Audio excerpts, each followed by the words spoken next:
पिछली क्लास में आपने देखा था कि सार्थक अंक क्या होते हैं, उनके कुछ नियम थे, उनके बारे में हमने जाना था। आज की क्लास में बात करने वाले हैं सार्थक अंकों को किस प्रकार से जोड़ा या फिर घटाया जाता है।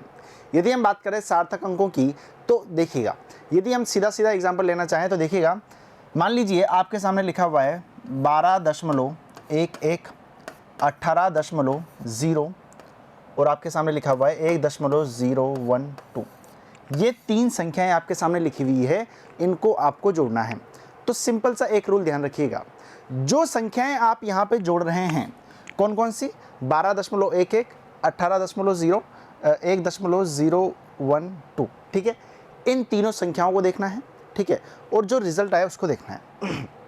जो रिजल्ट आपका आएगा उसमें दशमलव के बाद में कितने अंक हैं हमें उन पर ध्यान रखना है, ठीक है जी। अब जो वो अंक आने वाले हैं वो क्या होंगे यहाँ पे भाई मेरे, इनसे ज़्यादा नहीं होने चाहिए। यदि बात की जाए लैंग्वेज में तो जोड़ने या घटाने के बाद में प्राप्त परिणाम में, यानी कि जोड़ने या घटाने के बाद में प्राप्त परिणाम में दशमलव के दाईं ओर जोड़ने या घटाने वाली किसी भी संख्या से अधिक अंक नहीं होने चाहिए। यानी कि जिस संख्या को हम जोड़ रहे हैं उनमें यदि दशमलव के बाद में मिनिमम जिसमें अंक रहेंगे उतने ही यहाँ पे परिणाम में होने चाहिए। ध्यान दीजिएगा, एक बार फिर से देखिएगा, यहाँ पे यदि मैं इन तीनों चीज़ों को जोड़ता हूँ तो ये कितना आने वाला है, तो आप बोलेंगे सर यहाँ पे 2, यहाँ पे 2, यहाँ पे 1, यहाँ पे कितना आएगा 8, 9, 10, 11 और ये कितना आ जाएगा 31.122 आपका आ गया। अब आप एक चीज़ यहाँ पे देख पा रहे हैं कि सर यहाँ पे दशमलव के बाद में कितने अंक आए हैं, तो आप बोलेंगे सर यहाँ पे 3 अंक मेरे आ गए, ठीक है। लेकिन यदि आप देखना चाहें एक संख्या ये है, एक संख्या ये है और तीसरी संख्या हमारी ये है, इस वाली संख्या में कितने अंक आ रहे हैं, तो आप बोलेंगे सर 2 आ रहे हैं, इसमें कितने आ रहे हैं 1 आ रहे हैं, इसमें कितने आ रहे हैं 3 आ रहे हैं, मिनिमम क्या है 1 है।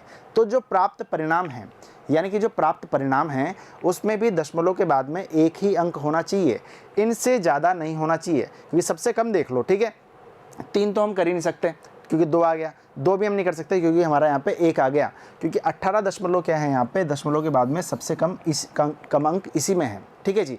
यानी तीनों संख्याओं में से कंपेयर करना है कि तीनों संख्याओं के दशमलव के बाद में जो मिनिमम अंक हैं वही आपके परिणाम में होने चाहिए।